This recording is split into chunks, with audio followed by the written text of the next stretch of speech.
Like, it's a game that I've already bought, probably. Why would I want to pay another $60 for it?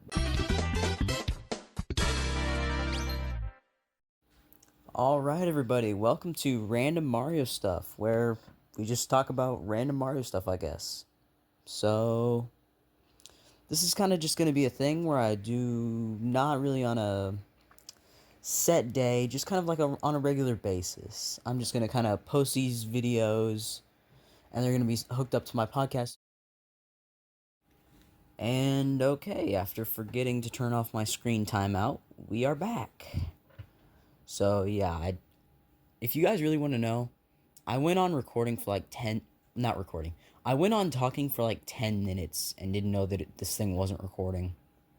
So, yeah, I just want to talk today I just want to talk about the endings of Mario and Luigi Brothership and Super Mario RPG. Because which one is better? I mean, which one because if you've played through Mario and Luigi Brothership, you probably know what I'm talking about right now. So, let's get into this. Okay, so first thing I want to talk about with Brothership is the ending. Like, phenomenal game, terrific game. Like, 10 out of 10, except the ending. Like, it's not even part of the story. It's like there is no gameplay loop, zero gameplay loop. It's like, come on, like if this part after I'm done talking about this will probably have spoilers. So I'll add in like what's it called? Um one of the I don't know what it's called. Comment down below what it's called. I forgot, but one of okay, I'm just gonna stop talking now. I'm just gonna stop talking about that now. So if you get to the ending of Mario and Luigi Brothership, you will find after the credits that it will just loop back to your save data, and you can basically choose your save data. And if you like, probably most of you just choose like the auto save, but the auto save will take you straight back to where you have to do the credits. Like, you can't do anything except just do the credits. And the only way to get back to actually being able to do stuff is you have to skip back to before the final battle. And it's like, why would I skip back before that? Like, Concordia will never be peaceful ever again. Yeah, but it's like the ending. Like, I would have given that game like a 10 out of 10. Like, great game, except for the ending. That brought it down to like a 7 out of 10. Like, come on, you gotta have good gameplay loop.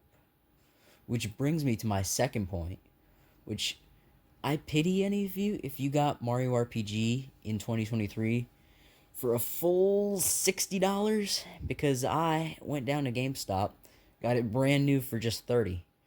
And after playing it, I would definitely say I would not have wanted to pay 60 for that. Like, I mean, first of all, I don't want to pay 60 for a remake. Like, that's just dumb.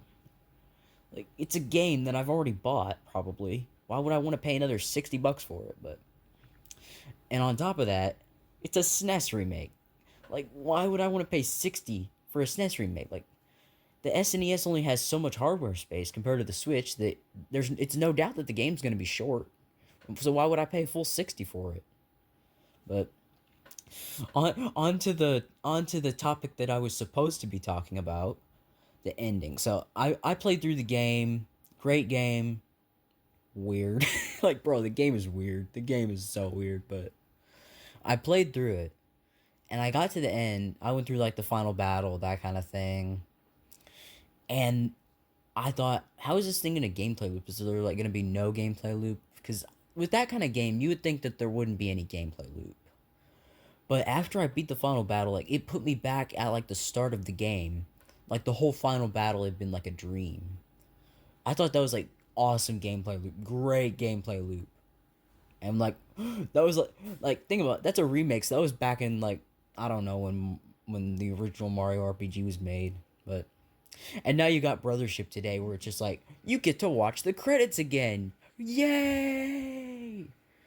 But yeah, so I just want to talk about Mario RPG for a minute. I can't not. The game is weird. Like, I get that it was made back in like the SNES days, but come on, the game is weird.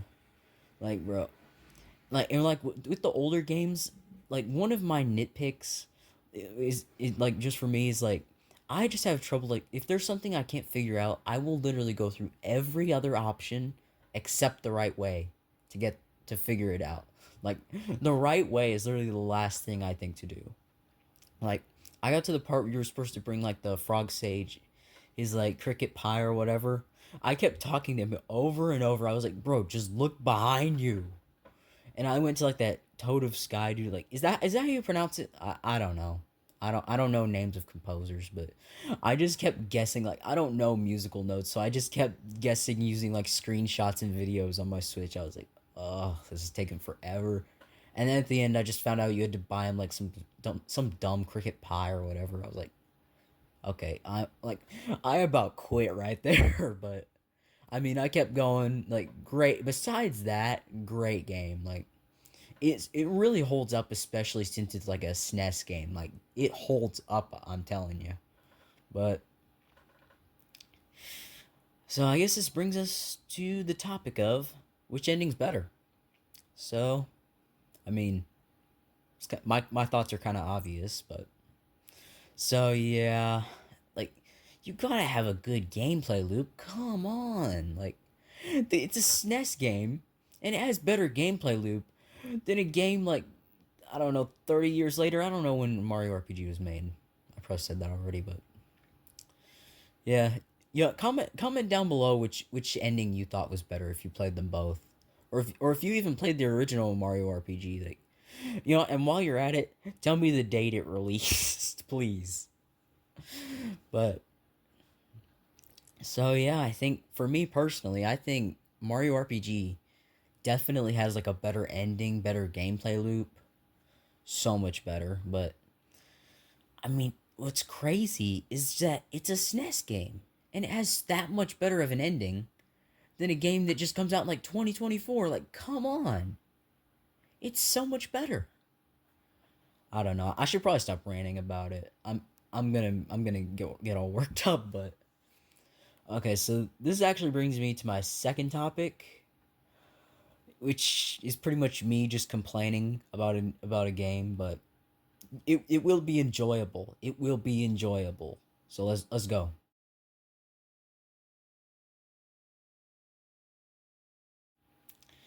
And now you've made it to the segment where I just complain about how bad Donkey Kong Country Returns HD is. Nah, I'm kidding. But if you guys have seen my latest post on my community tab, yeah. Yeah, I'm gonna put that on screen. That'd be hilarious. But I just don't like. Nobody asked for this. No one asked for this. Literally, no one asked for Donkey Kong Country Returns. Like, I played the game on the Wii. Like, it was good. It was nothing phenomenal. Like, it was a game. It was a Donkey Kong game. But does it really need to be remade twice? Like, why? No one asked for this. Like, you could have remade anything else. Like, you could have given us Mario Sunshine HD. Actually, I'm gonna get hate comments. And I'm gonna get hate comments because that's in 3D All Stars crud. But you could have actually no wait. What could they have given us instead of Donkey Kong Country Returns HD? We could have got Wii Fit Plus remake. We could have got what else could we have gotten? You know, Double Dash HD. Oh, that would have been sick. Double Dash in HD. That would have been cool. But it's just like the bosses were fine. Like the game, it was an okay game for the Wii. Like it does not need to be remade twice. Like nobody cares. Like the game is gonna sell like one copy, at most two.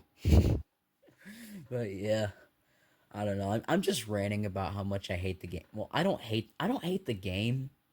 I just hate the fact that they're remaking it again. It's like you don't need to.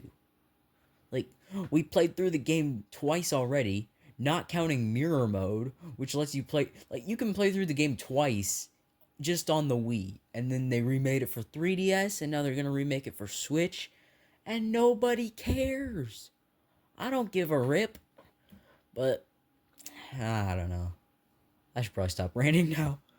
Okay, so yeah, that was the me ranting about Donkey Kong Country Returns segment. So yeah, let's go to the next one. And now we are at the segment that will probably be the most interesting today. So we are going to talk about the latest Switch 2 rumor. Like, and if you see my community tab, which you probably have, I mean, I don't know. I wish YouTube would let me send out notifications to you guys when I post something there. I would just spam, but yeah, I think it's gonna be called Switch Zero. Like, I don't know though, because in this latest rumor, the guy with the pictures, you've probably seen it all over the place, but I'm gonna see if I can't find the pictures and put them on screen for our video listener, or then it wouldn't be a listener. For our video watchers, I'm sorry for the audio people, but you've probably already seen it already. I don't know. And if not, just come watch this video. It's on my YouTube channel.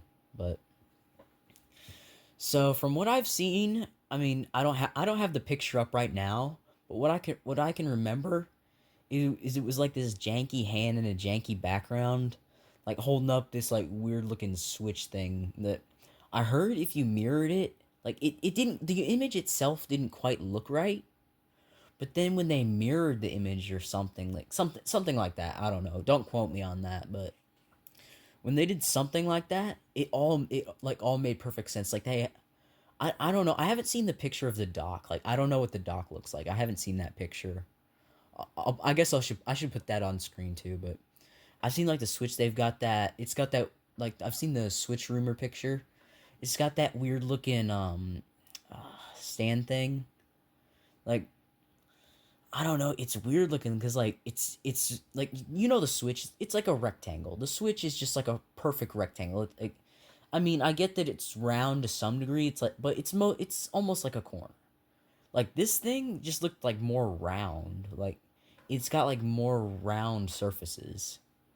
And like the only thing I don't understand about it though is why would you have the Nintendo logo inside of the area where the Joy-Con is supposed to go? Like why would you do that? Because personally, I think if the Joy Cons are gonna be on magnets, like all these people say, like bro, it's so stupid. It's gonna corrupt all the data, but like it's just gonna slide in and out and just like destroy anything in there. Like why would you put the plus and minus on that? Like it doesn't make sense. I don't know, but I don't know. I don't know about this all this Switch 2 stuff. I'm still holding true. I think it's gonna be called Switch Zero. Like I'm Team Switch Zero all the way, but I don't know. It's probably gonna end up being called Switch 2. But if it's called Switch Attach, I'm going to lose my mind. Like it's just gonna be Wii U all over again. Like the world is going to end because it's called Switch Attach. Yeah, I don't know, but Switch Attach, that would just be asking for it. I mean, it would be asking for it unless like I've heard some people saying that it's gonna be like a USB thing. Like it's gonna have like a USB attachable. It's gonna like they're gonna sell you a screen, Joy Cons, and like a USB attachable, and the USB attachable is going to go into the Switch, and the other end into the Switch too. So that way you can play Wii U games, DS games, 3DS games, all those on like you can use your Switch as like a lower screen. And then people who don't have a Switch can just use a Switch 2 for whatever, and they can't do that. So, like, if you have a Switch already, they would be reusing it, and you could play like other games on it that require two screens. Like the only thing I think might go wrong though is it's good. It would be weird if you had like two sets of Joy Cons on that thing. Like that would look weird. Like that would just look pretty dang weird. But I don't know. I'm not entirely sure. Like I haven't seen pictures of the dock, but if it's gonna be that round like that, like I've heard the dock is like you can see more of the screen a little bit, But what I don't understand is if it's gonna be roundish like the picture shows, how is it gonna fit into a dock? Like that like it's gonna be round, so there's gonna be like some space in between it. And if it just like fits in, then it's probably gonna scratch it. With my Switch now, I can even see that like the dock does scratch like a little bit of the outside screen a little bit. Like I don't have a Switch OLED, but I would imagine like the OLED would get like scratched on the screen. Like I don't know, like they need to fix something with the dock, but and they need to fix the Joy-Cons first of all. That's what they need to fix. Like I got two Joy-Cons with drift. I had to replace them. Like you're selling us drifting Joy-Cons, and then you want us to pay another $80 for another, or send them in to Japan, have them all fixed up. But it costs about that much for shipping your Joy-Cons to Japan than to just buy new ones. And I've heard people they get like janky Joy-Cons sent back. It's like, come on. Like they're just taking our money at this point. I don't know, but I don't know. I guess this is it for random Mario stuff. So if you enjoy this podcast, I'm on YouTube. You can see when I post new episodes and subscribe in that. I mean, at right now we are so close to 200 subscribers. We're at 199. If you would just be the 200 subscriber, or even the 201st subscriber, I would appreciate it so much. Like I put a lot of work and effort into this, and it would just make me so happy if you would just subscribe, and that would really help me out. So, thank you if you just subscribed, I guess.